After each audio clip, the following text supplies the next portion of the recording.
আসসালামু আলাইকুম রহমতুল্লাহি ওয়া বারাকাতুহু। আলহামদুলিল্লাহ ওয়াহদাহু ওয়াসসালাতু ওয়াসসালামু আলা মান লা নাবিয়্যা বা'দাহু ওয়া আলা আলিহি ওয়া আসহাবিহি আজমাইন। আলহামদুলিল্লাহ, আমরা আইকনিক ইন্টারন্যাশনালের মাধ্যমে আজকে সমস্ত হাজীদের নিয়ে পবিত্র বাইতুল্লাহর উমরার উদ্দেশ্যে রওনা হচ্ছি।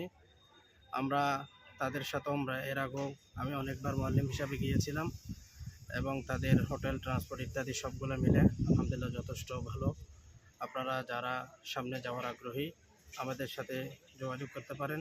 আমাদের নাম্বার এখানে দেওয়া হবে, আমাদের আসাদ ভাইয়ের সাথে যোগাযোগ করতে পারেন।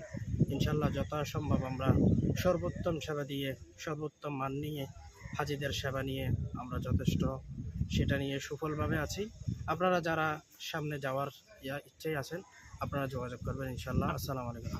আপনারা মদিনায় কতদিন এবং আমরা মদিনায় থাকবো 7 দিন, মক্কায় থাকবো 7 দিন এবং ওইখানে দর্শনীয় স্থানগুলো কি আপনারা ঘুরে ঘুরে দেখাবেন? পবিত্র মক্কায় রয়েছে আপনার প্রথমে আমরা গাড়ি চড়ে যাই, সেখান থেকে আরাফা, মিনা, মুজদালিফা, সেখান থেকে জাবালে রহমত, জাবালে নূর এবং সর্বশেষ জান্নাতুল মুআল্লা, এই সমস্ত স্থানগুলো আমরা মক্কাতে জিয়ারা করি এবং মদিনাতে সর্বপ্রথম আমরা মসজিদে কুবাতে যাই, সেখানে গিয়ে 2 রাকাত নামাজ আদায় করি। যেহেতু সেখানে রাসূল সাল্লাল্লাহু আলাইহি ওয়াসাল্লামের একটি হাদিসের মধ্যে এসেছে যে ব্যক্তি উত্তম রূপে ওযু করে 2 রাকাত নামাজ পড়বে মসজিদে কুবাতে গিয়ে, তার জন্য আল্লাহ পাক রব্বুল আলামিন একটি কবুল হওয়া উমরার জন্য সওয়াব পাবেন সে কারণে আমরা মসজিদে কুবাতে যাই। মসজিদে কুবা থেকে মসজিদে কিবলাতাইন, তারপর আপনার খন্দকের যুদ্ধ, উহুদের যুদ্ধ, যে স্থানসমূহতে সংঘটিত হয়েছিল সেখানে আমরা যাই। সেগুলো আমাদের কোম্পানির পক্ষ থেকে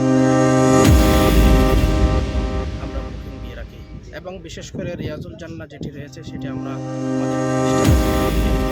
নিজেরা সউদ্যোগে সেটা আমরা হাজীদের প্রবেশের জন্য আমরা ধন্যবাদ হুজুর আপনাকে আমাদের সঙ্গে থাকার জন্য। সালামু আলাইকুম।